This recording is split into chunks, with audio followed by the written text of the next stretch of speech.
Donc oui, donc Ronan Delésir, donc je suis maître de conférence ici en aménagement du territoire, donc géographe, oui, de formation, j'assume, et d'aménagement du territoire et d'urbanisme. Alors, vaste sujet, l'aménagement du territoire. Et puis, par mon histoire de vie, par mes histoires professionnelles, je suis arrivé sur les thématiques du littoral parce que natif de pas très loin du Pays d'Auray, sur une zone littorale, une zone commune, on va dire agricole, mais qui était au bord du littoral. Et petit à petit, en revenant sur l'Orient en poste, je me suis intéressé à toutes ces thématiques et en me disant que c'était un formidable laboratoire des mutations qu'on vit aujourd'hui, dans des dimensions très très variées. Ça part du social, de l'économique et ça va sur des thématiques bien évidemment environnementales. Donc, quand on forme des étudiants à niveau Bac plus 4, Bac plus 5 aujourd'hui, dans notre master qui s'appelle Aménagement des territoires maritimes et littoraux, ce n'est pas qu'un problème de territoire maritime et littoraux, c'est un problème d'aménagement du territoire d'une façon globale. Donc c'est pour ça que vous allez avoir des problématiques ou des entrées qui restent sur un... Voilà, je vais me résoudre de faire 45 minutes, 1 heure, 45 minutes, parce qu'après je pense qu'il y aura des débats. C'est un cours en général qu'on fait en 40 heures, quoi, avec les étudiants, parce qu'on va aller beaucoup plus dans des domaines particuliers. Puis on essaie aussi de proposer des solutions, parce qu'on n'est pas là que pour faire des constats. Ce constat, il est dressé depuis bien longtemps sur un certain nombre de documents qui datent des années 70, avec un certain nombre de recommandations sur le littoral. La loi littorale est passée par là aussi, en disant qu'il était nécessaire de protéger, en tout cas de préserver nos espaces littoraux. On voit aujourd'hui aussi la loi Allure qui est en train d'arriver, donc c'était la loi Duflot, 2014. Vous avez vu qu'elle était un peu attaquée, mais en tout cas, elle renforce encore une dimension littorale sur les extensions et l'étalement urbain. Tout ça pour arriver aussi à des enjeux qui sont beaucoup plus vastes aujourd'hui.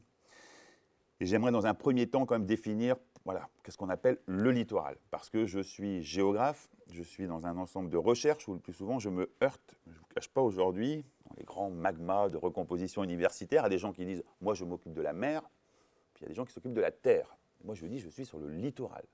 Mon Dieu, quid, qu'est-ce que le littoral? Alors on va essayer juste rapidement de le dresser, voilà, un peu ma vision du littoral. Alors, après on pourra échanger jusqu'où va le littoral. Mais je crois que c'est un préalable pour bien comprendre après les différents enjeux que je vous montrerai avec différents PowerPoint, des cartographies, etc. Oui, un géographe qui ne montre pas de carte et puis un géographe. On peut éteindre un peu, Christophe, ou pas, là, au-dessus, là? Ah non, pardon, si c'est filmé, c'est un peu... Bon. Ok, bah, j'espère que vous verrez. Première chose, voilà, quand je parle aux étudiants du littoral, je leur demande, mais le littoral, qu'est-ce que ça veut dire? Que veut dire le mot littoral? Alors, plus souvent, on compare le littoral ou on l'associe à cette notion de zone côtière. Alors, il y a une zone, là, une sorte de bande, avec de la mer, de la terre, mais une bande côtière. Je vous l'ai dit, le mot littoral a été phagocyté par la réglementation de l'urbanisme, oui. Quelqu'un qui vient en Bretagne ou dans le Morbihan dit « je ne vais pas sur le littoral ». Ce n'est pas vrai. Il vient à la mer, il vient, comme disent les étudiants, à la côte, on va à la plage. Le mot littoral est quelque chose, on intellectualise un peu ce mot littoral. C'est vrai que vous en parlez aux élus de la République qui bordent la mer, ils vont dire c'est la loi littorale. Moi je suis une commune littorale, mais c'est surtout la loi littorale qu'ils connaissent. Donc en fait, au-delà de l'approche juridique, on voit bien qu'on est dans une approche aussi sémantique, c'est qu'on est dans une interface terre-mer. Je vous montrerai tout à l'heure sur les défis qui vont nous occuper demain. Et j'ai un mandat, voilà, j'ai un petit mandat politique au-dessus de la tête sur le Pays d'Auray, en responsabilité de la question de la qualité de l'eau sur le littoral. Je peux vous dire qu'il y a du travail. Et qu'aujourd'hui, voilà la dimension par eau qui va être à prendre en compte. Et là, l'interface terre-mer, elle est évidente. Les pollutions viennent peut-être de l'océan, mais de la terre, forcément. Donc, on traduira ça un peu à la mode américaine, la coastal zone, voilà, la zone côtière. Alors, où on la délimite, mon collègue Le Bailly, on a sévi un ouvrage qui s'appelait « Le littoral agressé » dans les années 2000. Pour nous, c'est voilà, la notion de pays maritime, ça part, bon, on verra un peu les limites en mer, et puis ça peut aller très très loin. Moi, j'aurais tendance à dire, la Bretagne, c'est dommage, il faudrait qu'on fasse un projet maritime pour la Bretagne ou un projet de pays maritime, puisque la Bretagne, elle est impactée de tous les côtés par la mer. Quand on voit le flux de population que je vous montrerai par les cartes tout à l'heure, quand on habite Plouay, dans cette zone hinterland, c'est bien un flux de jeunes qui sont en train de partir dans les terres, et parce qu'on a aussi une zone littorale qui est sur la question foncière, des problématiques très tendues. Alors, quelle spécificité? C'est d'abord le littoral, ce qui est intéressant, c'est une zone d'interface, avec des ressources très très variées, qui attirent de nombreuses activités. Alors ça, on le verra tout à l'heure aussi, ces activités sont multiples, et justement, on demande qu'on ait une vision transversale de ces thématiques, économiques, environnementales, etc. Mais donc une zone très dynamique, très attractive. Je ne vais pas faire un cours d'histoire, je l'avais fait dans la conférence il y a 1 ou 2 ans. Le littoral a pourtant été un milieu longtemps répulsif. Bon, j'ai pris un peu d'âge, mais moi je me rappelle, gamin, habiter à la Trinité-sur-Mer, dans le vieux, voilà, vous imaginez, habiter au centre de la Trinité-sur-Mer, ce n'était pas des riches retraités, hein. C'était essentiellement des petites gens qui étaient ostréiculteurs dans la pêche, et puis on a vu la bascule vraiment fin des années 70, début des années 80. Et là, il y a eu une bascule où aujourd'hui, on parle beaucoup d'identité locale, de la place des résidences secondaires. Bon, la Trinité-sur-Mer, c'est 80%. Bon, on verra certaines cartes là. Ça veut dire que là aussi, comment on construit un projet de territoire quand, je vous le montrerai tout à l'heure, les gens n'y habitent pas en fait, ne viennent que pour 4-5 mois. Et qui prend la décision aussi du projet de territoire? Parce que ces gens qui y viennent, ils nous font vivre. Bon, on le verra tout à l'heure. Ça sera des gros débats sur la gouvernance aussi, parce que ces défis, qui est capable de les répondre? Je pense que ça va être une façon collective. Un espace restreint. Et oui, ça aussi, alors on n'est pas au Japon, on n'est pas à Monaco qui, quand on veut faire une digue, va faire une digue en mer. Ça ne pose pas de problème. Nous, aujourd'hui, on est dans un espace restreint.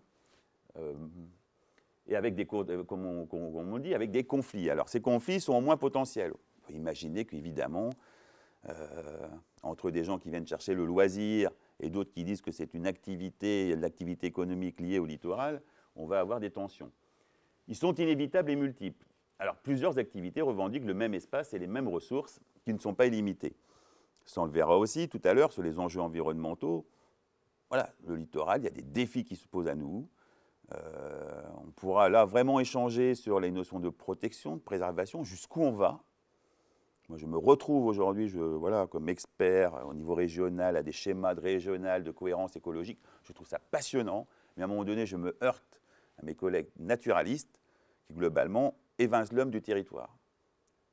Alors, je me dis, attendez, là, il y a un problème. Moi, je veux bien qu'on fasse des réserves, qu'on mette des bulles, mais il y a des aspects de gestion aujourd'hui qui sont vraiment nécessaires. Et comment on va articuler ces notions de gestion, de menace aussi de l'homme sur son territoire, mais en tout cas d'associer cette approche environnementale et humaine. On le voit bien que là, il y a des tensions très lourdes.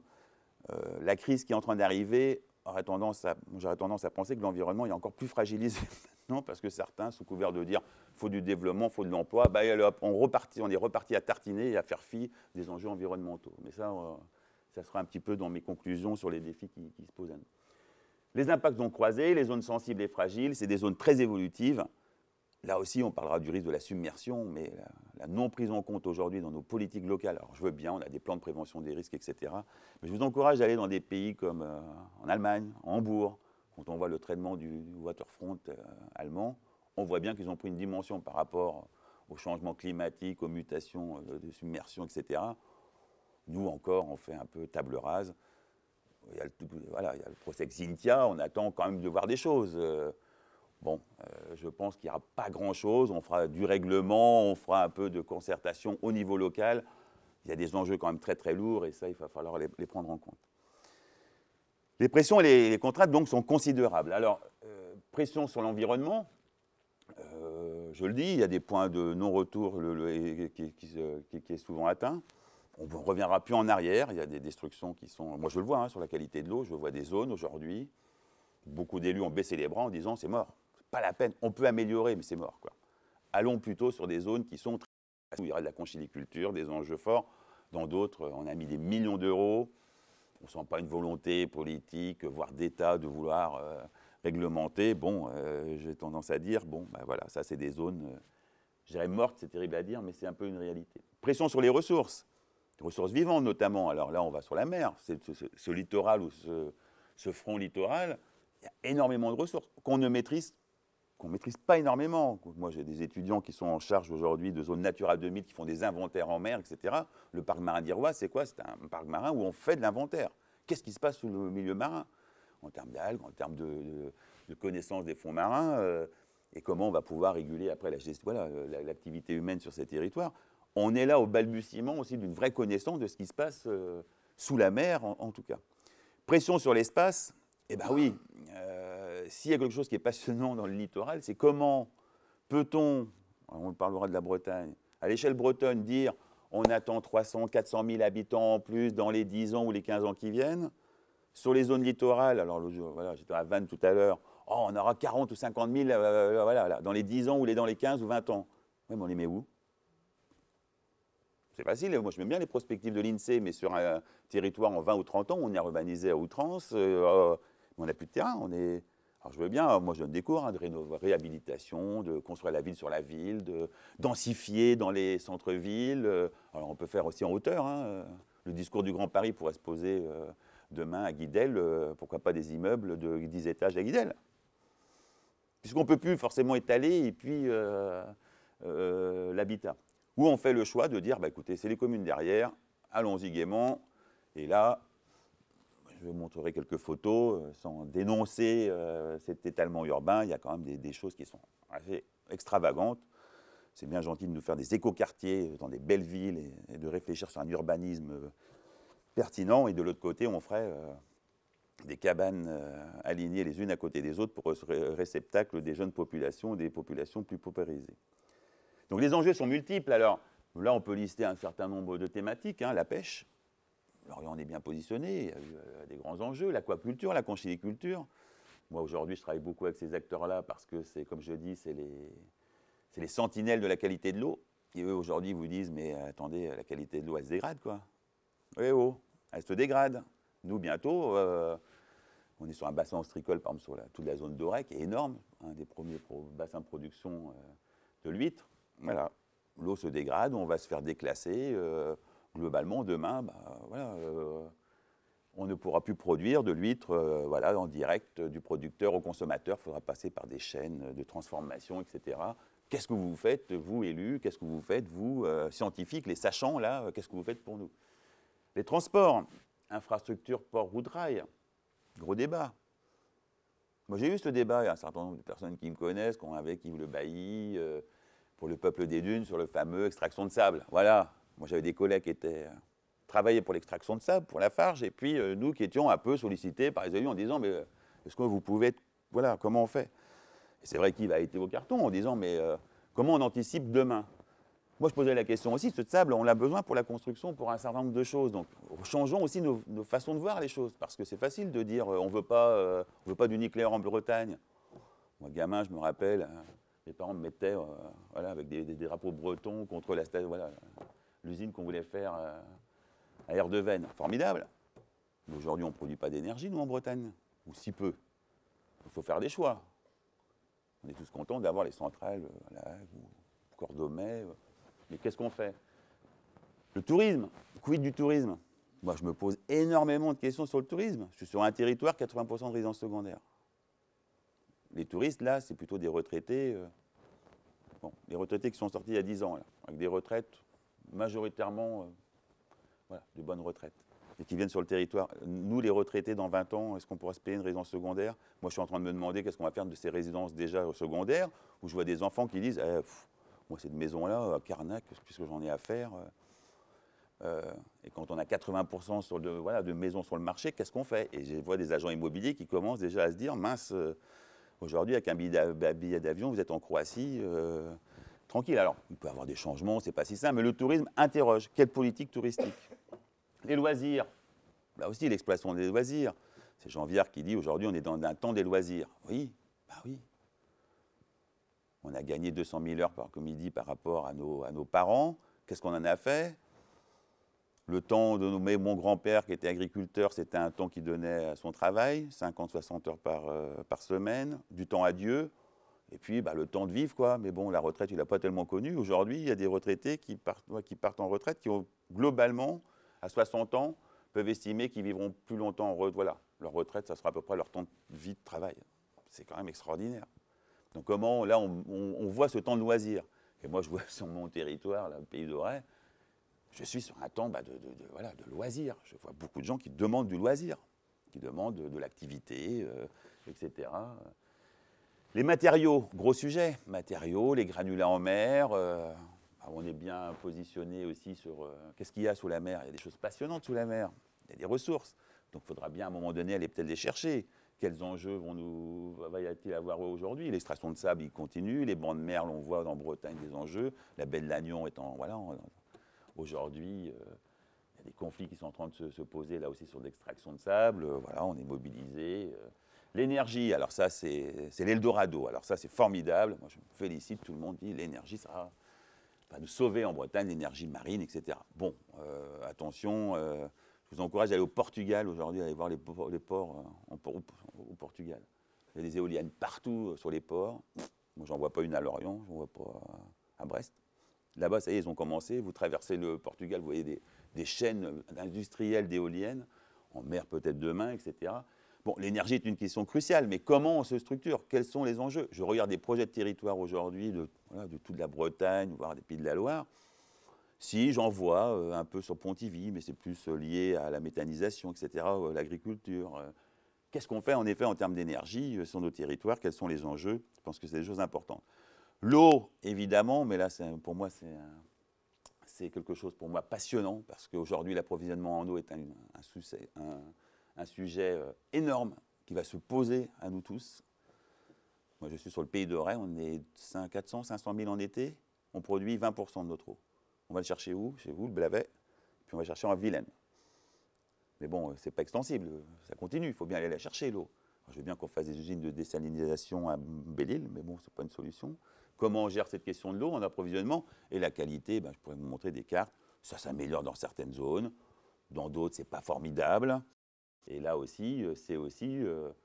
alors on arrive à quand même toucher maintenant des élus littoraux parce que comme il y a la qualité des eaux de baignade, ça les touche.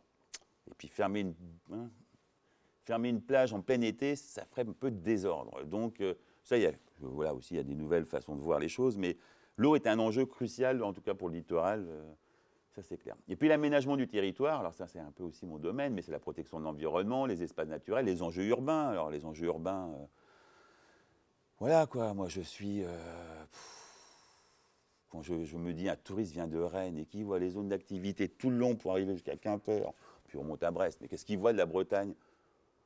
Bon, à part traverser le centre Bretagne, où encore il y a du paysage parce qu'il y a Coëtquidan, quoi. Mais autrement, c'est quoi? C'est des zones d'activité tout le long qui se succèdent les unes après les autres. Voilà le paysage qu'on lui propose. Si, arrivé à Auray, on va passer le pont de Saint-Goustan, on voit la mer. Ah, ça perd. Puis on recontinue et puis on voit un peu la mer en arrivant sur l'Orient, là, évidemment, avec la ville, ce qui est passionnant aussi. Moi, je trouve qu'en termes de paysage, ça marque. Et puis après, Quimperlé, des zones. Voilà, des vrais enjeux urbains, d'étalement, de cohérence avec le paysage, etc., etc. Donc vous voyez, je pourrais lister de multiples enjeux. Mais je vais revenir à mon autre diaporama qui va être un peu plus ludique, qui vont être sur des cartographies pour vous montrer un peu toutes ces dynamiques, parce que cette analyse de l'enjeu de littoral, il faut montrer un peu les dynamiques actuelles, parce qu'autrement, on ne comprend pas grand-chose sur ce qui va se passer. Allez, hop. Donc oui, il y avait un peu de texte, mais je vais essayer d'aller vite. Donc, sur cette mini-présentation, c'est de dire, voilà, on est sur des territoires maritimes et littoraux où il y a des multiples pressions, des concurrences extraordinaires, urbaines, économiques, environnementales. Et je le dis, mais ça c'est un discours que vous retrouvez aussi chez certains collègues, il y a une dérégulation de nos sociétés locales.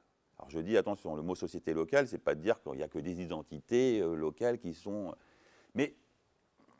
très affirmées, mais c'est de se dire, qu'est-ce que ça veut dire être, par exemple, breton sur le littoral breton aujourd'hui? Moi, je ne vous le cache pas, petit-fils de pêcheur, de marin-pêcheur, de commerce, moi, et d'agriculteur. Donc, je connais un peu le littoral, j'ai baigné dedans. Quand je regarde mon littoral, je me dis, mais c'est l'économie souvent résidentielle, l'industrie, quoi qu'on en dise, on est globalement entre de la gommée, les activités économiques, c'est clair. Aller à Carnac, là, maintenant, c'est une misère. Je ne dis pas que c'est abominable, c'est seulement de se dire, mais qu'est-ce qu'on fait? Les élus sont, voilà, sont là avec 10 ans, on a des équipements, des collèges, alors on fait des districts pour quand même nos gamins aillent là pour les faire fonctionner, mais globalement, dans 10 ans, il n'y en a plus un. Puis, de toute façon, on les voit. Ce n'est pas qu'un problème du littoral, c'est le centre-ville aussi qui sont en train de disparaître. Les écoles, vous regardez les cartes scolaires, vous allez vite voir. Les communes littorales, les centres-villes, et puis par contre, les périphéries, là, on y va. Donc comment on régule tout ça?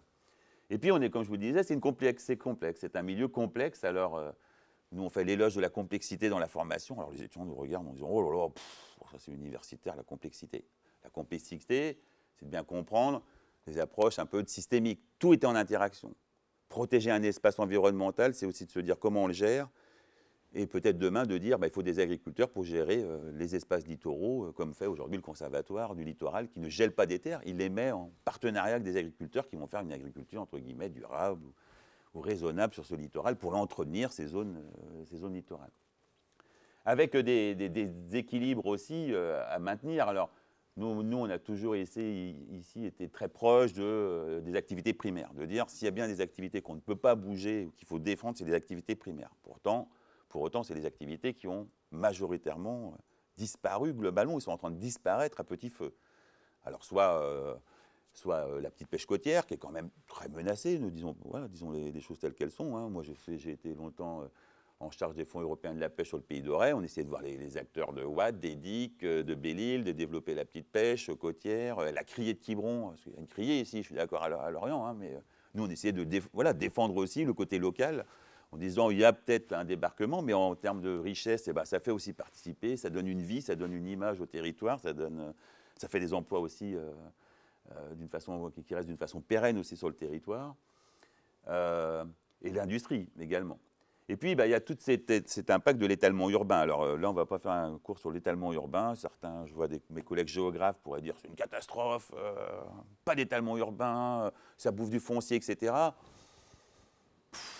La structuration de l'espace breton, quand il y avait des hameaux, c'est que c'était pas la notion de mitage, il existait. On n'est pas en Midi-Pyrénées où il y a Toulouse, quelques villes, et puis après, il n'y a rien autour. Nous, on avait ce qu'on appelle le bourg. Moi, j'étais un gamin du bourg, mais dans les hameaux, les 42 autour, il y a plus de population que dans le bourg. Maintenant, on est en train de nous dire qu'il faut urbaniser autour des bourgs pour avoir de la cohérence. OK, aucun problème. Moi, ce qui me fait mal, c'est qu'on est en train d'urbaniser les meilleures terres. Et les meilleures terres étaient souvent autour du bourg, et pas ailleurs.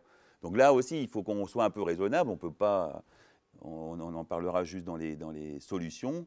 Il y a une nécessité de réfléchir sur ce qu'on appelle les capacités d'accueil d'un territoire. On ne pourra pas recevoir des milliers de populations sur le territoire.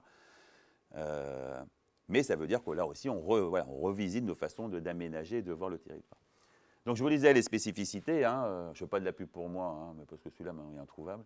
Mais je regardais un peu les Braises, Magde, la Bretagne, la Nouvelle-Côte d'Azur, voilà tout ce dont on nous parle. Donc je vous disais ça, les ressources très dynamiques, un espace restreint, zone fragile. Donc les mutations, rapidement, juste des cartes, hein, 90-99, vous voyez les taches rouges. En 2005, je l'ai pour après, mais bon, les taches rouges continuent. Vous voyez Rennes-Nantes qui est en train de devenir une métropole, alors bon, interstellaire, hein, parce qu'on parle de métropole maintenant, vous savez. Lorient n'est pas métropole. Rennes est métropole, Nantes est métropole, Brest est métropole, mais pas Lorient. Pourtant, on aurait pu faire un Lorient-Vannes. Moi, je venais là. Je fais souvent le trajet là. Vous voyez le flux qui est entre les Vannes et Lorient. Aujourd'hui, si on regarde, on a 250 000 habitants là, sur le littoral qui pourraient, et on a tout pour avoir entre l'université, on pourrait avoir avec des industries ou des activités très, très métropolitaines, on pourrait avoir une métropole, mais bon, on ne va pas se battre pour la notion de métropole. Ce qui est très clair, c'est qu'il y a un flux sur le littoral, notamment atlantique, qui est extraordinaire. Aujourd'hui, par exemple, les chiffres sur la Bretagne, des arrivées de population, souvent on a dit mais c'est les retraités qui reviennent, qui alimentent, là, qui reviennent en Bretagne finir leur vie. Donc c'est eux qui apportent, qui font augmenter la population bretonne. Alors je prends Bretonne 5. Hein, là, c'est très clair, aujourd'hui, c'est aussi des jeunes actifs, entre guillemets, ceux qui ont 35, 50 ans, qui sont en train de revenir, qui ont été faire leur première carrière, qui sont en train de revenir dans nos villes. Oui, ils plébiscitent quoi? La ville moyenne. On a de la chance en Bretagne, un tissu de ville moyenne. Et globalement, c'est ça qui est assez prégnant aujourd'hui. Évidemment, cet afflux de population, là, c'est juste quelques chiffres, mais c'est pour vous montrer un peu toutes ces taches rouges, c'est l'artificialisation. C'est-à-dire qu'il faut de l'habitat, il faut des routes, Donc l'artificialisation, ce n'est pas forcément que de l'habitat, parce que souvent j'entends « oh, on artificialise, c'est à cause des habitations nouvelles ». Non, il faut des parkings. Puis vous savez, dès qu'on fait de l'habitat, il faut des zones commerciales. Les zones commerciales sont destructeurs d'espace d'une façon extraordinaire. Je me félicite qu'aujourd'hui, un certain nombre d'acteurs, quand on fait un schéma de cohérence, d'organisation territoriale, on s'interroge sur aussi peut-être densifier les zones. Parce qu'il faut densifier l'habitat. On dit qu'il ne faut plus étaler l'habitat. Mais on densifie les zones. Allez voir les zones d'activité, là, comme elles sont vides, avec des parkings qui ne sont jamais mutualisés, des espaces extraordinaires. Là, on pourrait récupérer de l'espace. Hein. Et on pourrait faire même de la maîtrise foncière là-dessus, parce que j'étais avec des agriculteurs tout à l'heure, du GAB qui réfléchissait, du groupement d'agriculteurs biologiques, là, qui faisait une réflexion sur la qualité de l'eau. Il nous interrogeait en disant « mais pourquoi vous ne faites pas de maîtrise foncière sur les terres agricoles ?» Ça se fait, hein. Vous en faites bien pour les zones d'activité économique, vous achetez bien des terrains pour faire de l'activité, pour un artisan, mais vous ne faites pas pour l'agriculture. Pourquoi vous ne faites pas? Parce que nous, on a un enjeu aussi sur le territoire économique. Ils le disent dans un deuxième temps, premier temps économique, deuxième temps entretien du paysage. Bah oui, oui, un enjeu là. Moi, je le dis souvent aux populations, belle commune, vous avez plein d'espaces verts. Non, ce n'est pas des espaces verts. C'est des espaces agricoles entretenus. Il y a les espaces verts, les parcs et jardins, mais le reste, les espaces fermés, ce n'est pas des employés municipaux, ce ne sera pas vos impôts qui iront les nettoyer. Ça sera évidemment des activités humaines, donc ça, il faut les préserver. Je passe ces chiffres-là, voilà. Alors le constat, je vous le dis, surconsommation d'espace et mitage sur le littoral, un risque qui est bon pour l'économie agricole, hein, on le voit, regardez sur le trait littoral, combien il y a d'agriculteurs qui restent souvent dans des communes littorales, pratiquement plus beaucoup. Je regardais, hein, je faisais un tour l'autre jour, Pleumeur, etc., il y en a encore un petit peu, la Nester, je crois qu'il y en a un ou deux. Si on continue, ça va vite, hein. Il y en a 2 ou 3 qui persistent. Moi, par exemple, dans ma commune, ils sont 20. Je me dis, bon, ils vieillissent quand même, mais je me dis 20, ça veut dire qu'il y a quand même une vie encore, un entretien du paysage et puis un développement économique du territoire. Là aussi, il y a une diffusion, donc c'est pour ça qu'on parlait du littoral, il y a une diffusion par rapport à cet hinterland, et c'est là qu'on ne maîtrise pas. Alors, moi, je me félicite, alors je leur souhaite bon courage aux Lorientais avec Plouay maintenant, votre communauté d'agglomération avec Plouay tout au nord, là. Waouh, ça fait très loin, hein. Alors, oui, les populations, Calan, là, je regardais les chiffres, Calan, petite commune, puis d'un coup, ils voient arriver des populations, là, lorientaises, qui travaillent sur l'Orient, et puis qui vont chercher leur fameux habitat pavillonnaire, puisque là aussi, on le verra tout à l'heure, le gros mal aussi, demain, dans les défis du littoral, c'est d'expliquer aux gens, aux jeunes, qu'ils ne vivront pas forcément dans un pavillon ou sur des plus petites parcelles, mais même petites parcelles, ça va être un petit peu compliqué. Donc, fort risque de crispation sociale, comme je vous le disais, parce que là, mais moi, c'était un mot qui était fort, hein, mais depuis très longtemps, moi, je dis c'est une ségrégation. On est dans une ségrégation. Alors, quand on dit ça, on pense de ségrégation américaine. Non, on est dans une ségrégation sociale, spatiale. Aujourd'hui, ce n'est pas normal qu'un jeune qui travaille sur le territoire, je ne sais pas, au littoral, ne puisse pas y habiter. Vous allez me dire, voilà, liberté d'implantation, etc. Non, parce que ces jeunes-là, aujourd'hui, on leur met vraiment une balle dans le genou, parce qu'ils habitent à 40 km dans les terres. Ils ont des frais de déplacement énormes. Donc moi, je veux bien parler de mobilité, hein, quand on habite en plein centre-ville, et puis qu'on a dit qu'on a le Vélib à côté, et puis qu'on va bosser à 100 mètres. Moi, je suis pour. Moi, je suis pour le développement durable, il n'y a aucun souci. Allez expliquer à ces jeunes qui sont deux gamins, où on court d'un bord et de l'autre, qu'on n'est pas au même endroit pour bosser, etc., qu'on doit lâcher sa voiture parce qu'on est des bons pollueurs et que c'est super dur. Et faire des politiques là-dessus, parce que là, au-delà de dire les défis et les constats, c'est aussi de dire, mais qu'est-ce qu'on met comme politique? Donc, comment on fait? Ces jeunes-là, ils sont prêts à venir habiter plus près, lâcher une voiture, mais voilà, qu'on leur propose aussi de l'habitat, et pas au prix, comme on voit aujourd'hui, prohibitif. Marginalisation de l'économie agricole en zone périurbaine, ça oui. Passivité des collectivités locales expérimentant peu les outils réglementaires à leur disposition. Alors, je vois qu'il y a dans la salle, il y a des anciens en charge des réflexions sur l'aménagement. Ouais, arrêtons avec les outils réglementaires, il y en a plein. On en meurt. Maintenant, il faut les mobiliser. S'il y a de la volonté, on peut les mobiliser, ça existe. Hein. Figer les zones agricoles, il n'y a aucun problème, ça existe, les ZAP. Zones d'agriculteurs protégées. Vous figez des terres à vie, mais personne ne le veut, même pas les agriculteurs eux-mêmes. Ils le veulent, mais bon, tu n'auras pas un petit terrain constructible quand même, 2000 mètres carrés, c'est pour mes enfants.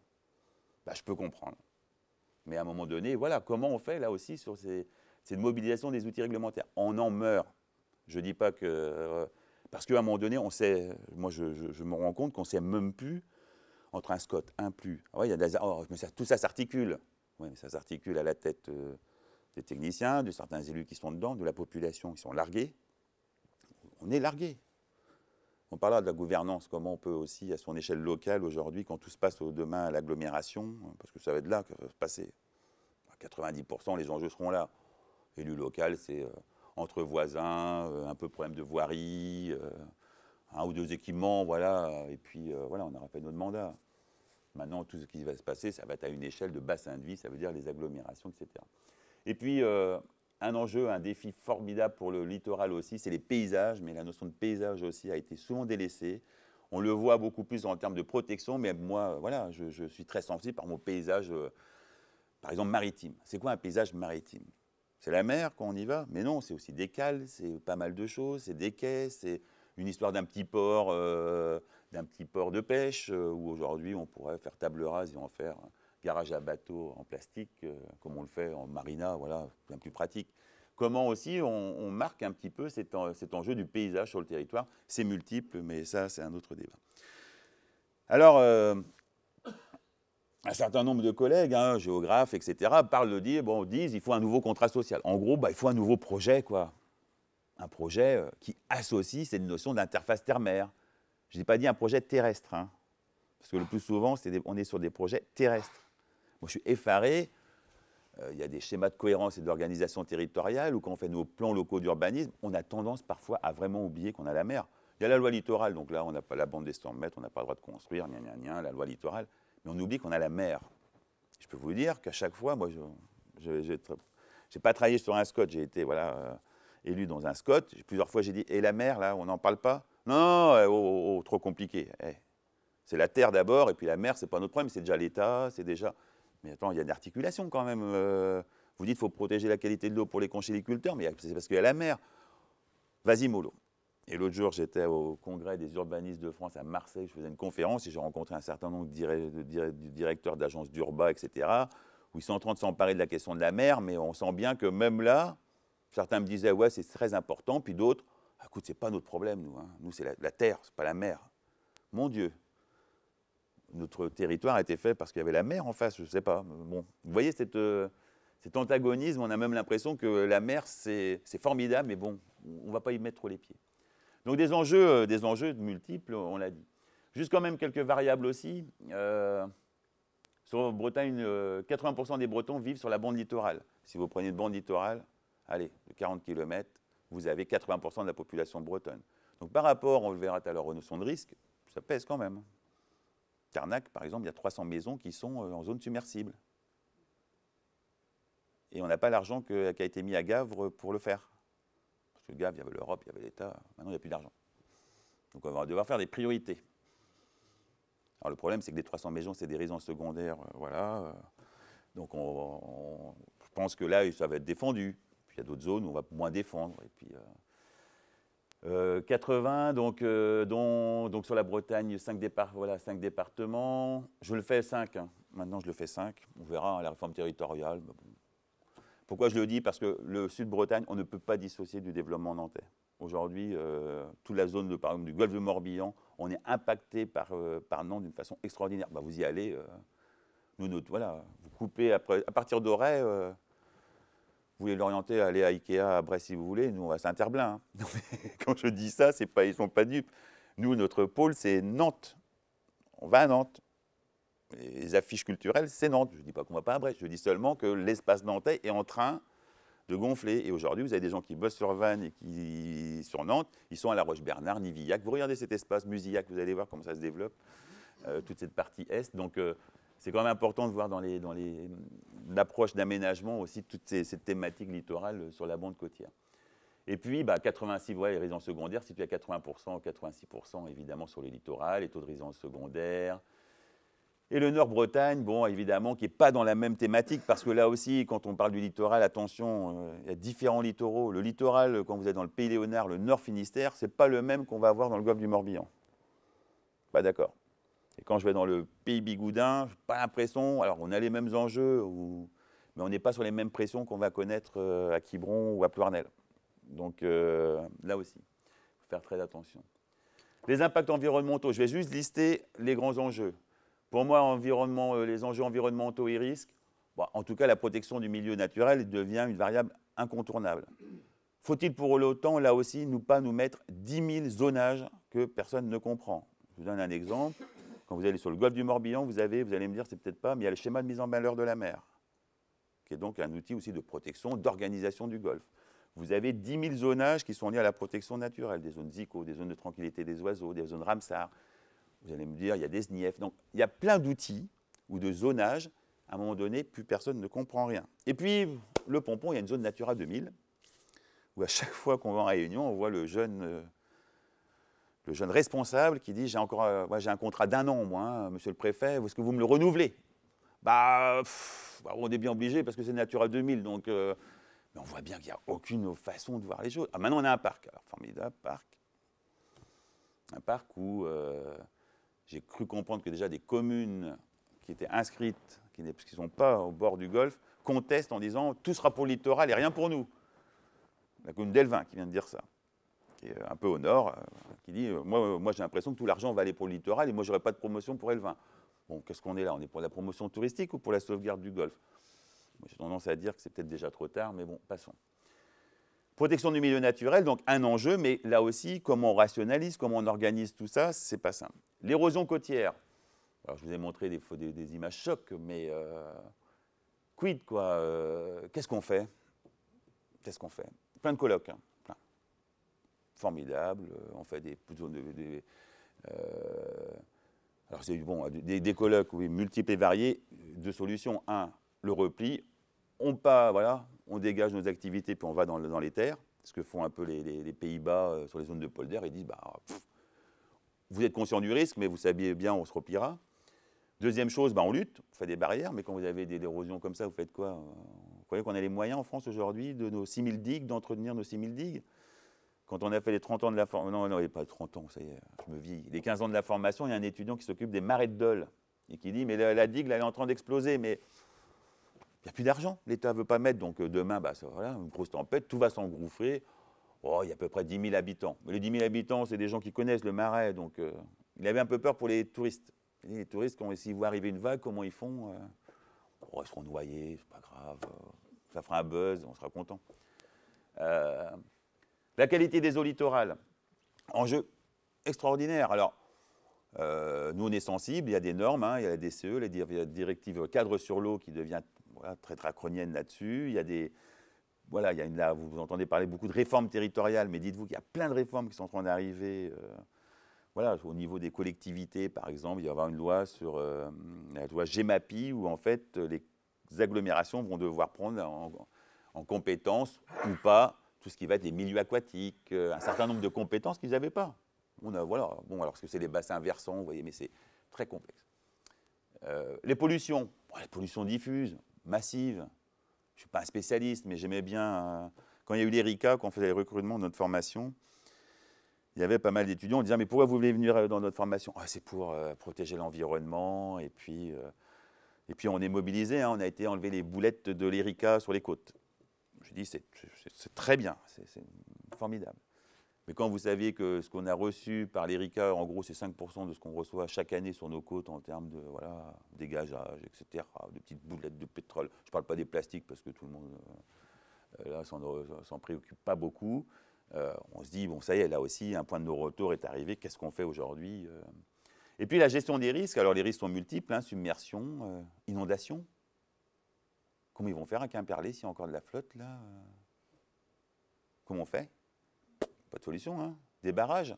Ils ont à côté des chargés de mission, je vois bien, mais comment on fait? On fait des retenues d'eau en amont? Moi, je ne sais pas. Moi, je suis sur des thématiques, là, je ne sais pas. Je dis à des habitants, écoutez, d'oreilles, vous êtes inondés, je ne sais pas. Moi, je ne peux pas. Je n'ai pas de solution immédiate.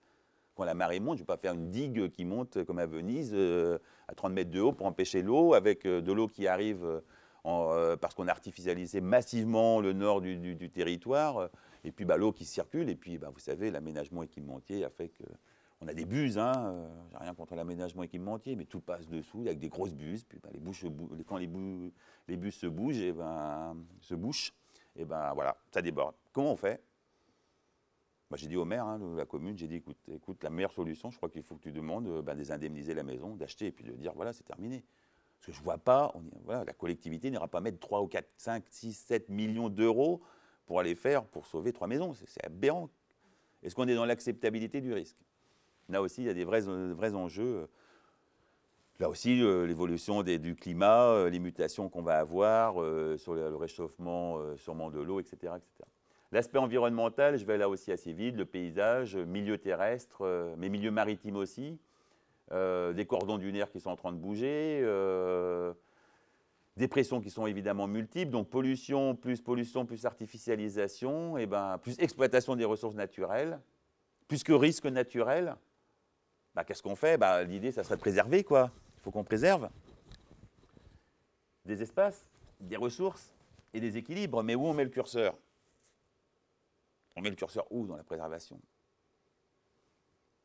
Alors, je le dis, souvent les gens qui sont les plus actifs en termes d'environnement sur nos communes, c'est des gens qui n'y vivent pas l'année, mais qui sont et parfois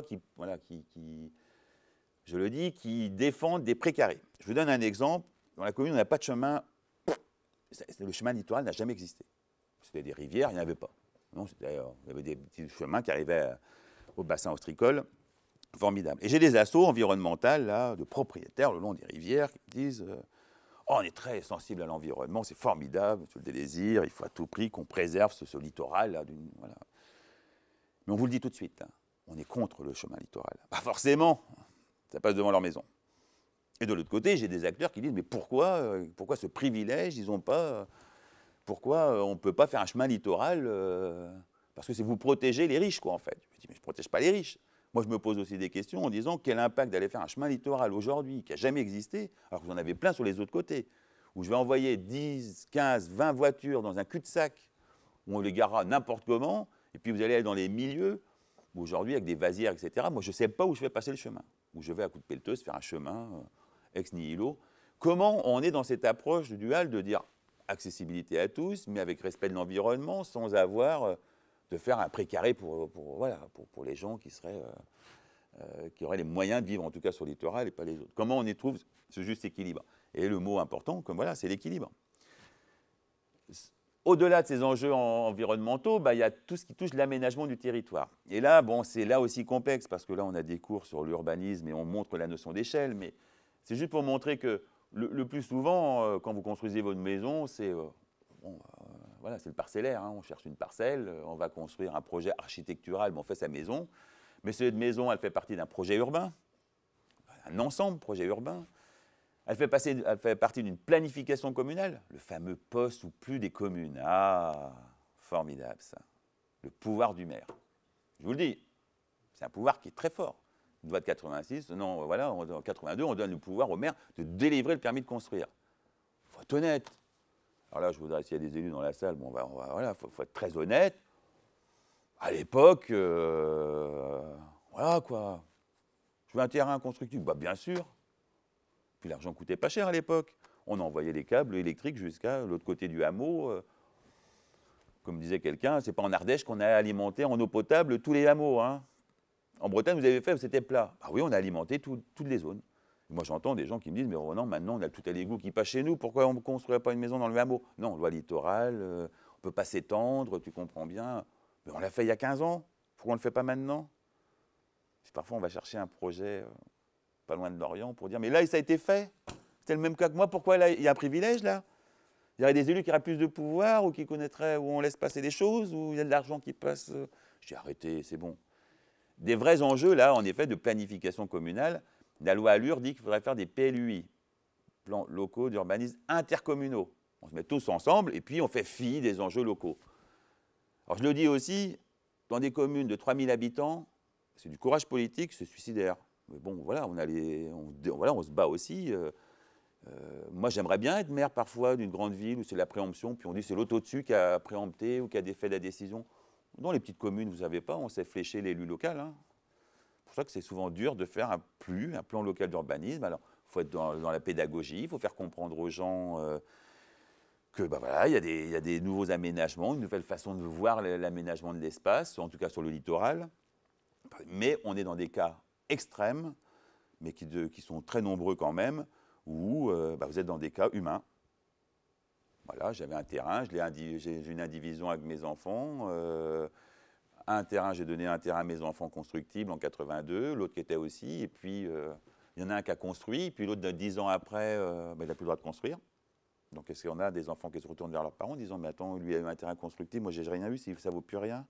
Tu me dois, je sais pas, tu me dois pas, mais vous voyez bien, il y a des mutations extraordinaires. » Et j'entends parfois des spécialistes qui me disent « Ah, mais c'est de la spéculation. » Non, c'est pas vrai, c'est pas de la spéculation.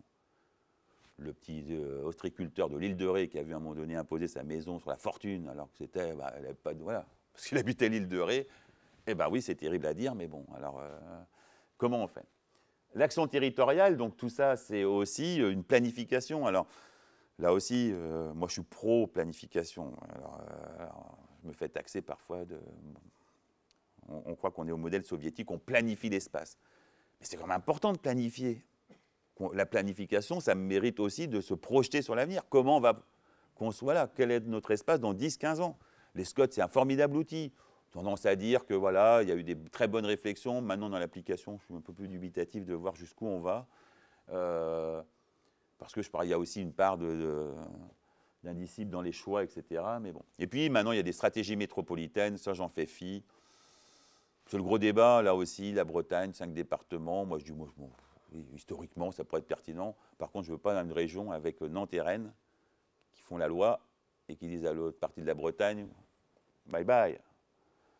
Parce que nous, on est à l'université aujourd'hui, vous êtes à l'UBS, peut-être demain, il n'y aura plus d'UBS et que ça sera le pôle nanto-rennais qui fera la loi. Alors, c'est peut-être bien, hein, mais globalement, cette image de pôle d'équilibre, etc., j'aimais bien un maire qui a dit, mais moi, c'était qui c'était sur Quimper ou d'autres qui ont dit, écoutez, on s'en fout de métropole. Nous, on se battra aussi pour avoir notre équilibre au niveau territorial.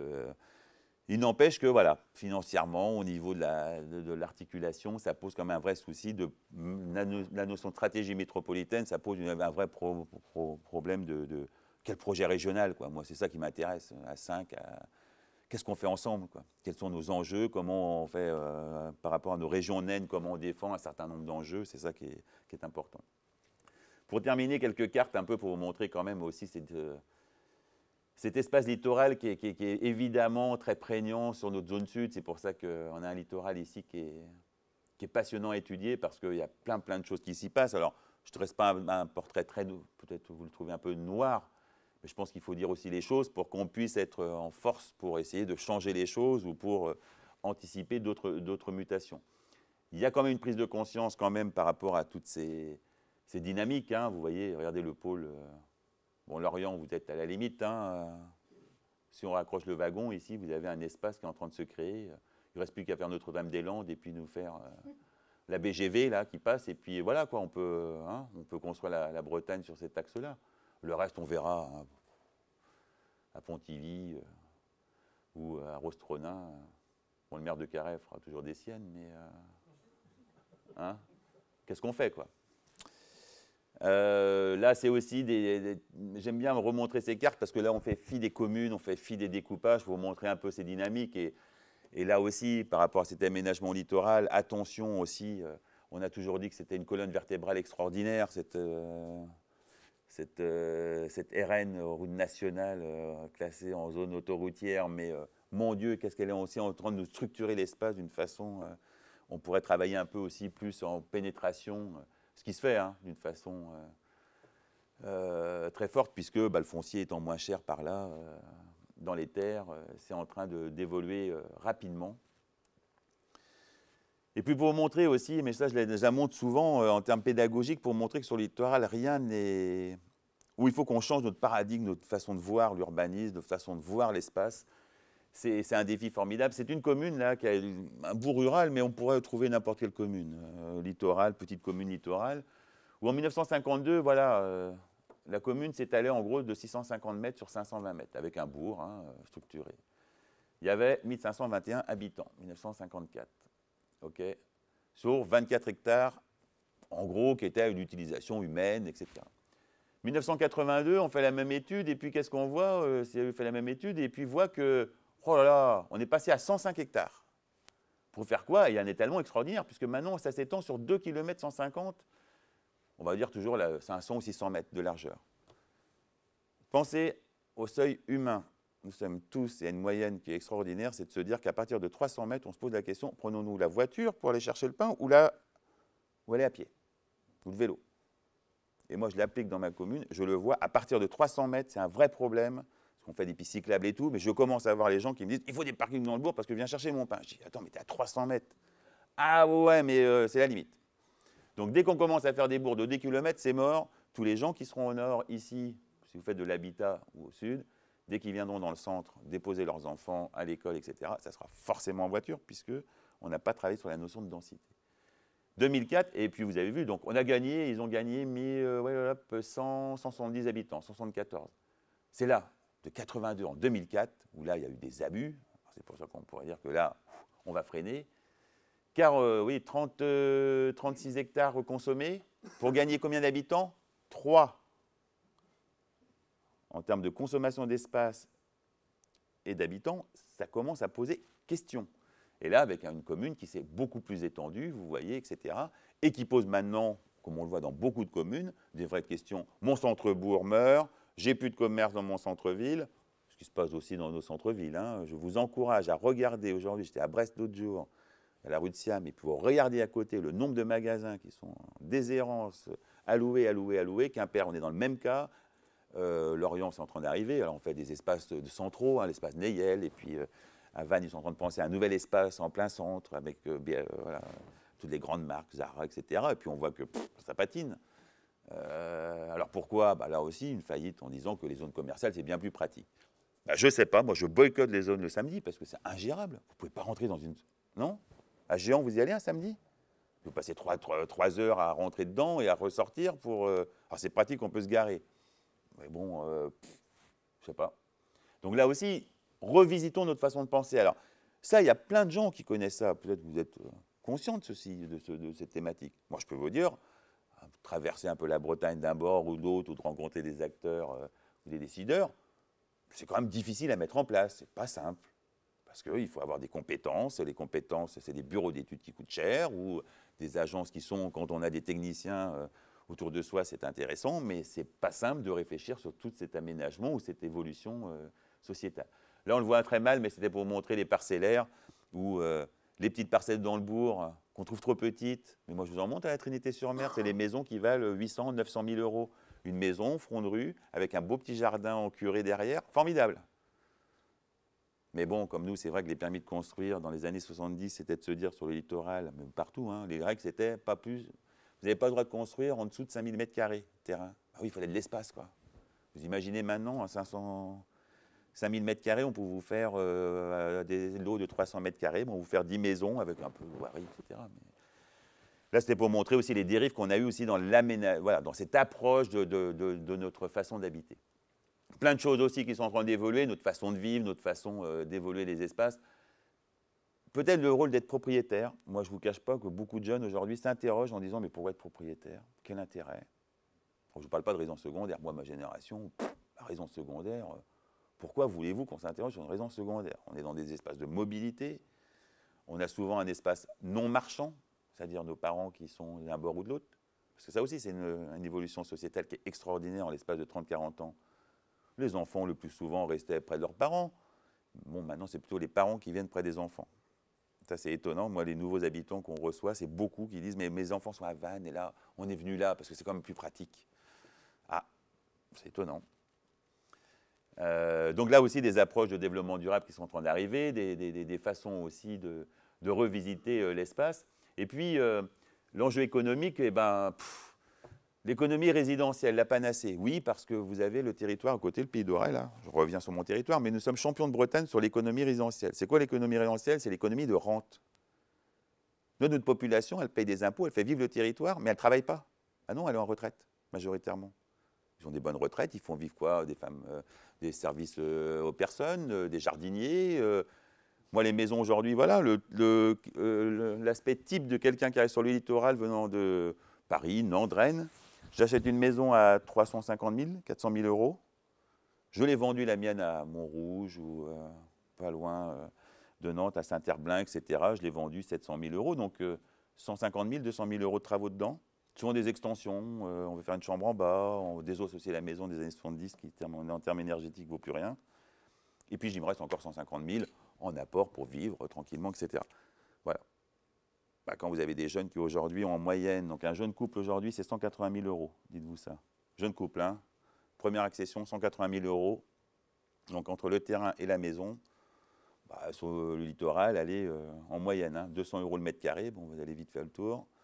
Allez, je prends un terrain de 300 mètres carrés, j'en ai pour 60 000 euros, et ben sur 180 000 euros, il me reste 120 000 euros pour construire ma maison. À 120 000 euros, ça va être une maison, ça va être fort. Parce qu'avec les prix de la construction, les RT 2015, 10% de plus, 12% de plus, très très cher. Et encore, faut-il que les banques vous fassent le crédit. Et ce qui n'est pas gagné aujourd'hui, et là je suis un peu furieux par rapport aux banques, parce que moi je vois beaucoup de jeunes aujourd'hui, parfois qui ont le terrain et qui aujourd'hui sont bloqués par la banque en disant « Ah, vous faites tel emploi, c'est pas... » Vous avez la caution de vos parents, vos grands-parents bientôt, mais c'est une réalité, hein. Je ne vous cache pas que je suis effaré de voir, pourtant... donc ça veut dire comment la puissance publique, c'est-à-dire la collectivité, peut aussi aiguillonner tout ça. Donc l'économie résidentielle, la panacée, donc là Davzy a fait beaucoup, donc Laurent Davzy, qui a dû passer ici dans des conférences, conseils de développement de Pays de l'Orient et tout, parle beaucoup de cette économie résidentielle. Nous, ça nous sauve, hein. Nous, la crise, on l'a vu, hein, mais on n'avait pas de grosses entreprises sur notre territoire, d'industrie.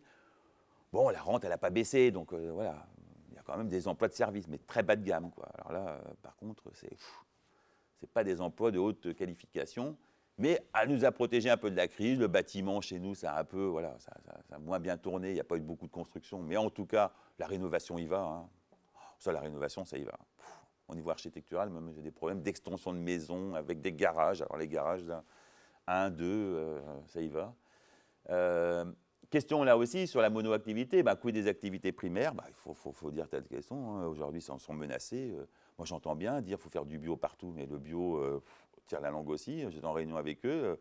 Ils demandent aux collectivités de trouver des sorties, hein. Alors, on parle de marché de collectivité, mais il faut monter des coopératives, il faut essayer de structurer ça. Moi, je veux bien qu'on aille au petit marché acheter son petit fromage de chèvre du coin, estampillé, mais c'est dur. Il y en a qui s'en sortent, hein. Je ne dis pas qu'ils ne s'en sortent pas, mais bon, moi, je vois sur mon territoire, j'en ai 2 ou 3 qui tiennent la langue, et pourtant qui étaient en contrat avec le conservatoire du littoral, mais ils disent c'est dur, parce qu'on est en concurrence aussi. Alors, on va sur les marchés à Lorient, des espaces urbains, mais puis les AMAP, c'est bon. On a 10 000 AMAP. Moi, j'ai à l'université, on a quoi? On a, au niveau local, j'en ai 3, donc à un moment donné... Puis j'ai mon petit jardin partagé quand même, je fais mes légumes, donc à un moment donné, je veux bien être solidaire, mais jusqu'où on va. Donc, quand je vous parlais d'activité primaire, oui, c'est aussi un enjeu. Alors, je vous parle de la conchyliculture, mais qui est menacée, hein, je ne vous cache pas aujourd'hui, il y a eu la crise, l'épisodie là, qui touche les huîtres, il y a eu beaucoup de dégâts, alors ça reprend, mais ça reprend, voilà, ça se concentre surtout. Des concentrations d'ostréiculteurs qui deviennent de plus en plus gros au détriment de petits. Voilà, c'est une réalité aussi, hein. Il y a des très très gros, puis les petits ont du mal. L'industrie,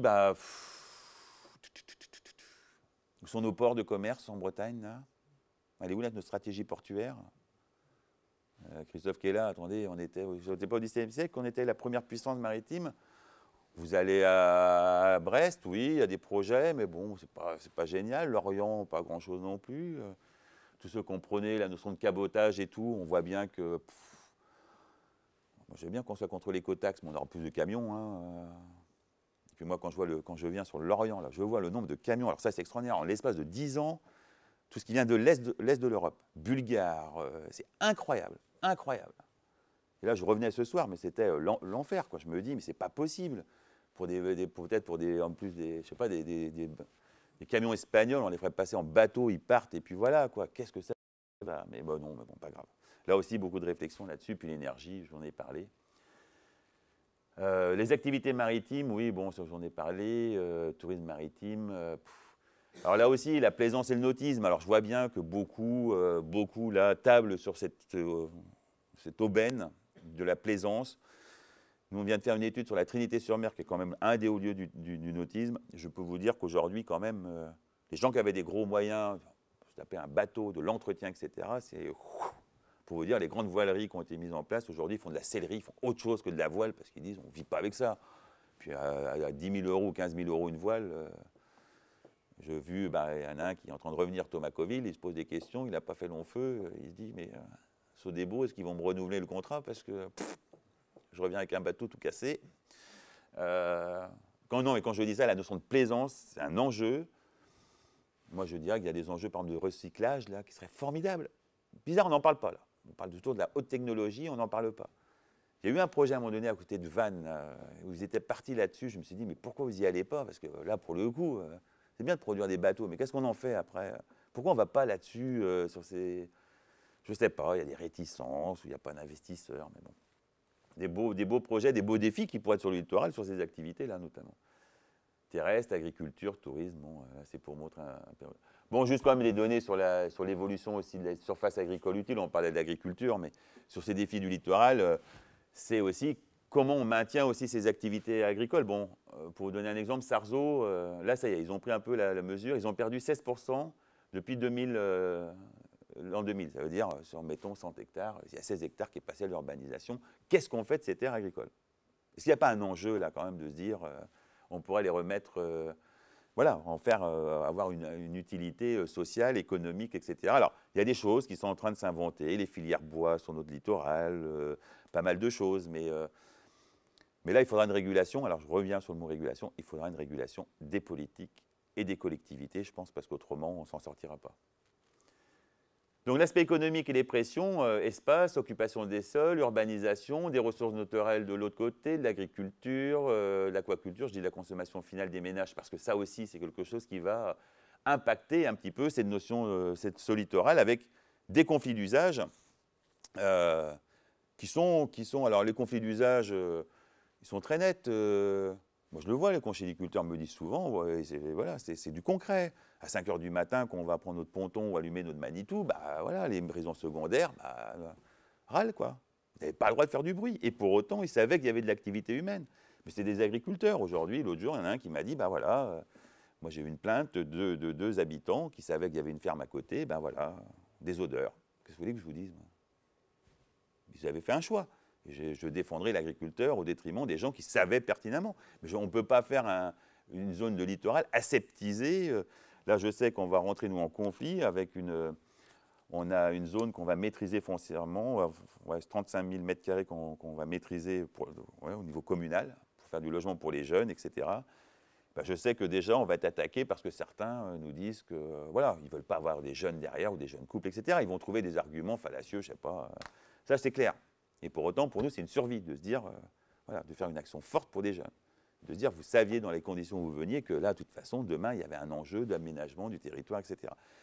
C'est, comme dit Jean Olivreau, c'est le Puma, le projet utile, mais ailleurs. C'est une réalité. Il y avait le NIMBY, Not in my backyard, je veux bien tout, je veux bien la BGV, je veux bien l'aéroport Notre-Dame-des-Landes pour vite partir en vacances. Pas chez moi, quoi. Bon, très bien. Maintenant, il y a le Puma, le projet utile, mais ailleurs. Je veux bien, je suis pour un autre traitement, je suis contre l'incinérateur, mais je ne veux pas du tri sélectif à côté de chez moi, quoi. D'accord, on ira dans les terres, écoutez, le faire. Donc, conflit d'usage, et cette notion de conflit d'usage pose une question. Alors, on parle souvent de gouvernance. Alors, attention avec ce mot gouvernance. J'ai ma collègue Florence Bourlet, on a des gros débats là-dessus. Elle a un cours qui s'appelle gouvernance. Je trouve ça formidable. Mais à force de faire de la gouvernance, on ne sait plus de quoi on parle. Et moi, j'en ai un peu assez de voir des réunions de gouvernance, où tout le monde, à un moment donné, soit des élus ne veulent pas prendre leurs responsabilités en disant « Oh, on va laisser un peu traîner un peu les choses ». Donc ça, c'est le NIM2. Pas pendant mon mandat. Hein, il me reste 5 ans à tirer. Les gens du voyage, ça sera le futur qui prendra ça. Allez, ou les problèmes d'incinérateurs, ou le problème ou demain de faire payer voilà, les poubelles au poids. Là, on va rigoler. Ce ne sera plus la notion de solidarité qui jouera. Ce sera une autre façon de procéder. C'est comment, voilà, qu'est-ce qu'on fait quand on parle de gouvernance par rapport à cette notion de conflit d'usage, qui est médiateur. Alors souvent, on a dit l'État pouvait être médiateur. L'État n'est plus là. Donc, je vous le dis, l'État n'est plus là. Donc, ça veut dire que ça va être les élus, avec une population qui voit les élus comme quand même. Alors ça, je le dis aussi, parce qu'il faut le dire, sur le littoral, on peut contester les élus du littoral, qui travaillent sur le littoral, qui sont hégémoniques, ceci, cela, qui prennent parfois les mauvaises décisions, etc. Mais c'est la démocratie. tendance à dire attention à ce que ça ne soit pas non plus parfois le corps social. Moi, je dis certaines associations qui sont de 2 personnes qui vont prendre le pouvoir sur le territoire. C'est une coordination, je pense, où chacun doit être à son niveau. Moi, je vois trop de réunions aujourd'hui où, je vous le dis, il n'y a aucune décision qui est prise. Donc ça peut arranger tout le monde. Moi, je me dis, pour en tout cas les générations futures, on n'arrange personne. Et donc, trop facile qu'il y a des précarés qui soient défendus d'un bord ou de l'autre. Donc l'enjeu, c'est bien le maintien et le développement des activités économiques présentes avant d'aller chercher, je sais pas moi, ce qui va nous sauver au niveau du littoral. Appuyons-nous sur nos forces. Alors, je dirais que notre littoral, il est plein de ressources, de compétences, alors les ressources, je parle humaines aussi, parce que là, par exemple, il y a un enjeu qui est essentiel. Quand je vois qu'ici, il y a des outils de formation, etc., et qu'à chaque fois qu'on voit un projet de territoire, on n'en parle pas, c'est bien pour la pub, hein, mais on a des compétences. Moi, j'ai envie que mes étudiants, à la rigueur, leur richesse, elle reste là. Qu'ils ne partent pas à l'autre bout du monde pour donner leurs compétences. Mais ça veut dire qu'on voit aussi une autre façon de développer le littoral que sur des zones commerciales, etc., ou des choses qui seraient faciles à faire et où ça ne demande pas de travailler beaucoup les ménages. Et puis, je vais terminer là-dessus parce que c'est un enjeu, moi, qui me paraît essentiel. On en parle souvent quand on parle du littoral, de l'enjeu environnemental, et puis de l'enjeu économique, ou de l'enjeu... c'est l'enjeu social. Donc, pour vous dire, ça, c'est mon petit fiston. Hein, là, c'est le commissaire agricole du coin, et puis là, c'est l'école où je suis allé, l'école publique, dans le temps, où il y avait les gars et les filles, là, et qui existe toujours. Il y a 130 gamins aujourd'hui. Et c'est de me dire, mais c'est quoi l'enjeu? Voilà. Qu'est-ce qu'on va laisser comme littoral, comme image, quoi? Alors, le ciré Guicoten à la Trinité-sur-Mer, c'est clair, c'est pas un local. Qu'on envoie se balader avec le ciré jaune, pour nous, c'est un touriste. On vous le dit, hein. On le met, mais nous, on va dans les champs, on va à la mer, on va sur le bateau. Mais on n'est pas, à Morlux, la marinière, on laisse un monsieur de Montebourg pour nous faire sa pub, mais c'est pas une identité locale. Donc, comment aujourd'hui on revisite notre façon de voir aussi ce littoral qui nous touche tous, ou sur lequel on vit. Je dis souvent à l'année. Parce que là, on entend aussi qu'est-ce que c'est beau. Oh, vous habitez un coin là. Magnifique. Hein. Mais comment vous faites pour vivre à l'année? On vit, ça va, il y a les tempêtes, ça va, mais puis on a les nouvelles technologies, on n'est pas coupé du monde. Non, mais c'est une vision souvent qui est assez extraordinaire. Belle-Île, ils ne sont pas reclus à Belle-Île. Hein. C'est une île, ça vit. Alors bon, si on leur met moins de bateaux, ils vont peut-être moins bouger, mais non, il y a de la vie, il y a de l'innovation. Je vous parle du mot innovation. Il y a des choses qui se passent, il y a du développement durable, il y a des choses formidables. Moi, je vois aussi, il y a des élus aussi qui se battent pour avoir des nouvelles façons de penser, d'avoir une maîtrise, de dire, maintenant, il faut réguler, il faut avancer.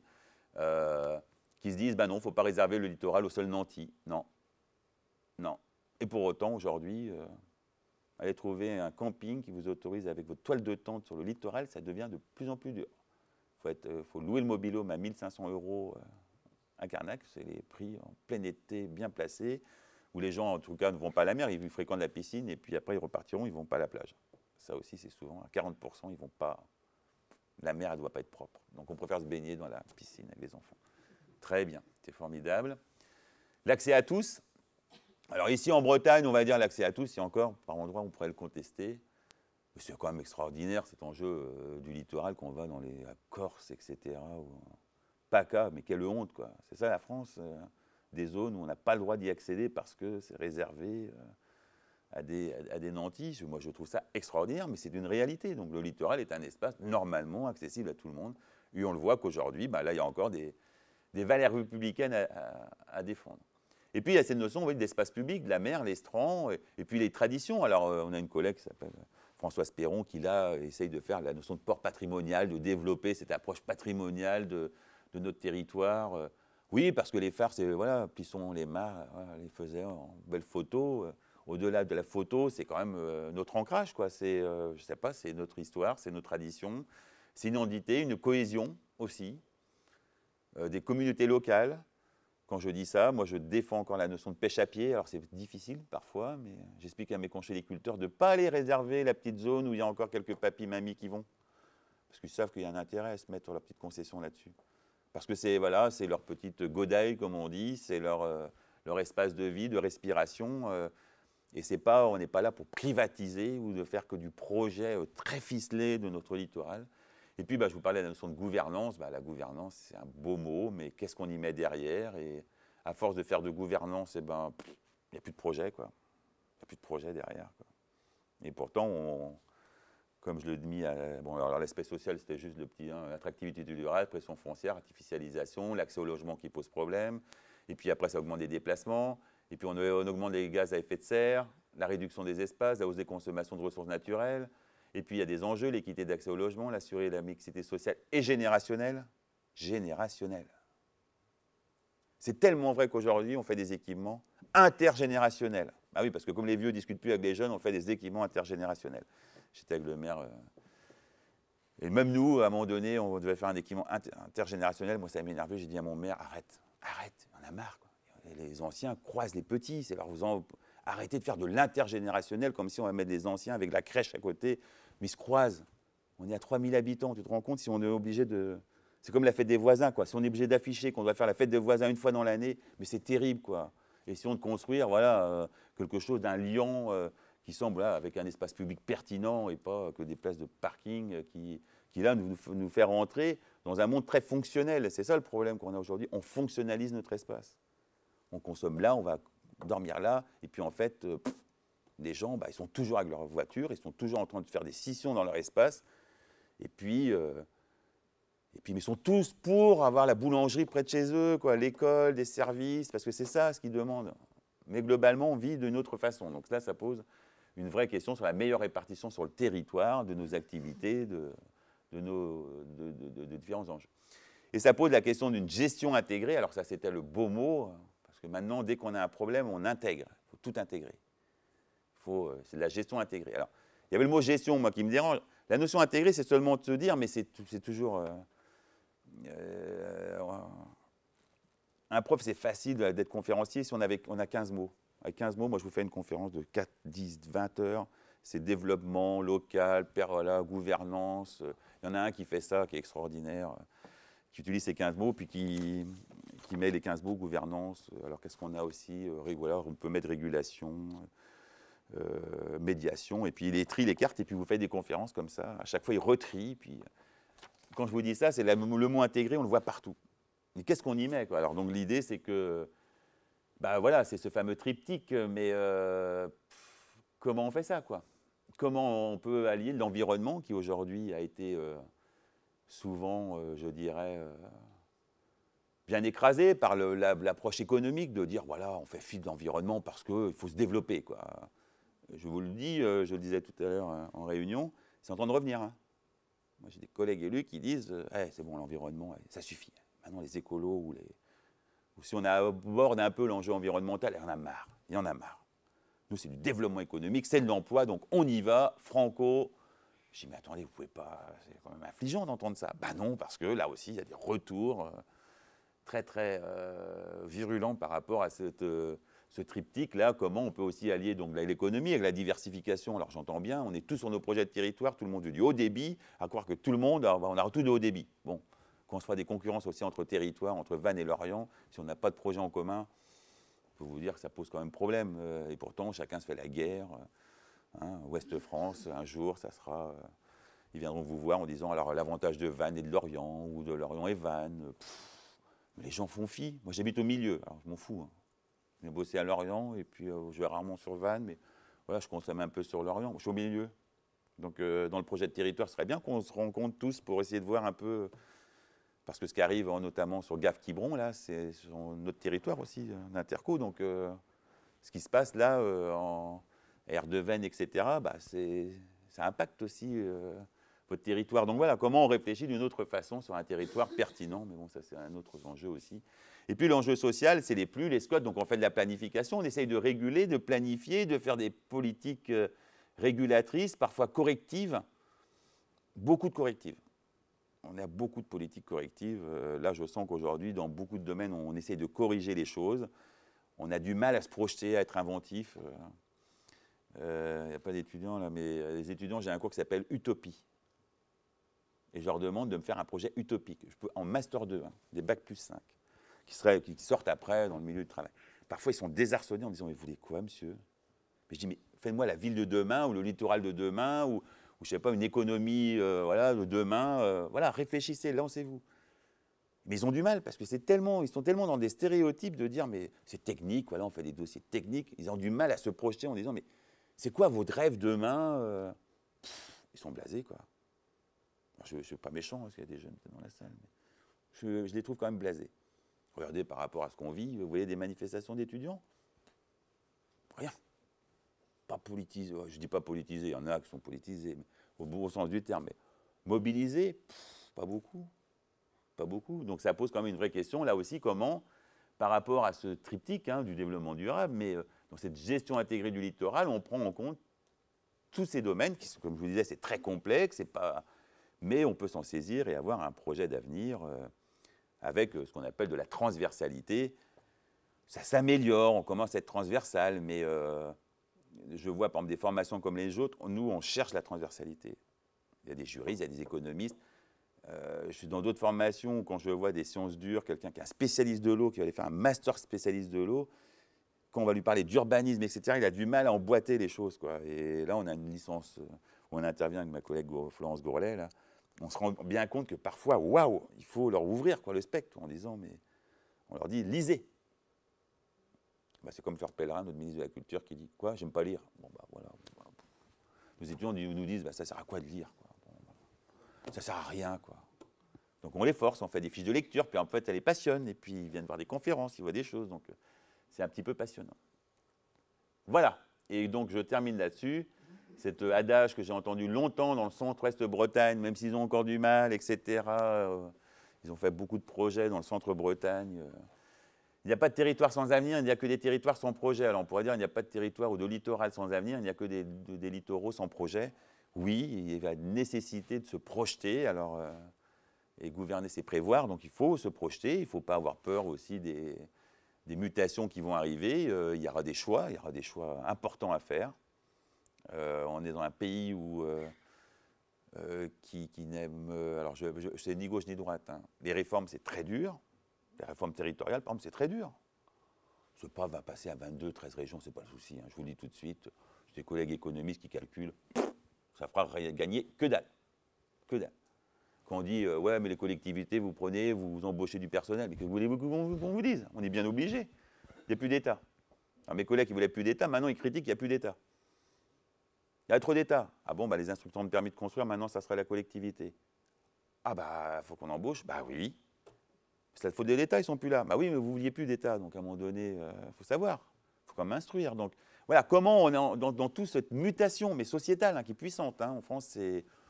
Avec aussi, alors, quelque chose qui est extraordinaire, mais aujourd'hui, et qui va... Et là, je vois un certain nombre d'associations, là, de présidents d'associations. Méfiez-vous, parce que l'argent public, il est en train de se tarir. Et quand je dis que se tarit, moi, en l'espace, voilà, j'ai un mandat et demi, c'est clair, j'ai jamais vu des communes autant au taquet ou des collectivités en train de faire des choix, mais vraiment régaliens. Là, l'agence de l'eau, j'étais avec les agences de l'eau qui aidaient parfois des associations environnementales pour des projets ou des associations comme le GAB, etc., des groupements d'agriculteurs biologiques pour faire des animations, tout ça. Je peux vous dire qu'aujourd'hui, l'agence de l'eau aussi, c'est la gouvernance aussi politique, dit c'est terminé, maintenant on va sur des choses régaliennes, voilà, la prévention, tout ça, les amusements, on arrête, on arrête les frais. Je dis d'une façon voilà, peut-être un peu dure, mais c'est clair que l'argent public va se tarir, et donc on peut se poser la vraie question aussi, voilà, il y aura des choix à faire.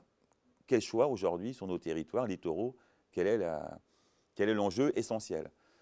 Alors, je le vois dans certains territoires. Alors, bon, moi, dans le mien, c'est le pôle d'échange multimodal, la BGV. Bon, je ne suis pas persuadé que la BGV soit extraordinaire, mais bon. Et puis l'eau, qualité de l'eau, deuxième enjeu. Et là, je peux vous dire qu'il y a des millions d'euros à sortir, et là, ça va faire mal. Sur l'Orient, pays de l'Orient, bah, voilà, vous me direz quels sont les enjeux. Pays de Vannes, il y a le parc, mais bon, le parc, c'est pas... Voilà, c'est formidable, le parc, ça aurait dû être fait il y a 30 ans, quoi. Maintenant, c'est un parc naturel régional, voilà. Donc on a un beau parc. Bon, ça ne nous fera pas venir plus de touristes, bon, voilà, pas plus. C'est quoi les enjeux? Le tourisme, l'économie, certainement, la diversification, je pense au bassin de l'Orient, mais c'est quoi nos enjeux littoraux, quoi? Et je trouve ça dommage qu'aujourd'hui, il n'y a pas, au niveau régional, par exemple, il n'y a pas d'instance pour savoir ce qu'on fait de notre littoral demain. Il y a eu des chartes des espaces côtiers, il y a eu plein de documents, de planification.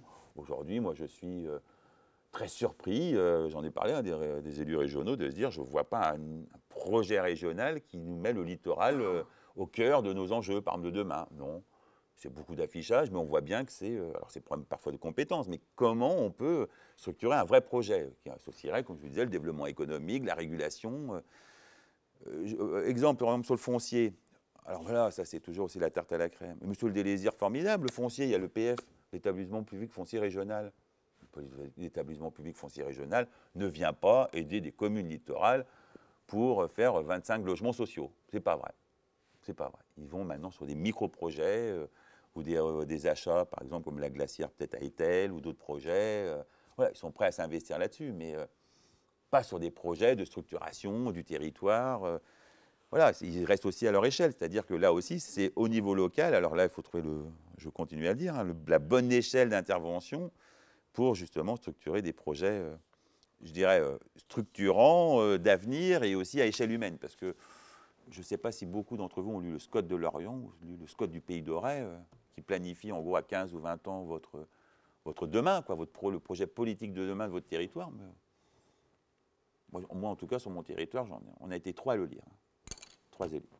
S'il y avait des coquilles, on a corrigé les coquilles. Les autres ont dit, moi, je disais, mais il n'y a pas de faute dans le document? Non, tout va bien. Bon, vous ne l'avez pas lu. Parce que c'était très complexe. Ils m'ont dit, c'est complexe. Je dis, ouais, mais attendez, c'est un engagement pour demain, quoi.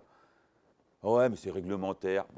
Non, c'est pas réglementaire. Il y a aussi, je sais pas, matière première à travailler là-dedans, je sais pas. Donc voilà, c'est très complexe. J'ai tenu 1h02. Si vous voulez venir, il y a des cours qui sont ouverts, voilà, dans notre formation. Alors, avec beaucoup de professionnels aussi, parce que là, on a la chance de pouvoir ressolliciter nos anciens étudiants qui sont maintenant des professionnels et quand ils ont un retour d'expérience par rapport à ce qu'on leur a appris. Et puis sur le terrain, ils sont très contents de revenir pour dire « Mon Dieu, vous aviez bien raison. » Entre la réalité et puis le quotidien, quoi, voilà, où le pragmatisme tue souvent les idées. Il faut être pragmatique, quoi, il faut agir. Et ça leur fait du bien. Et puis voilà. J'étais dans les temps, oui. Et puis on peut, je sais pas, discuter...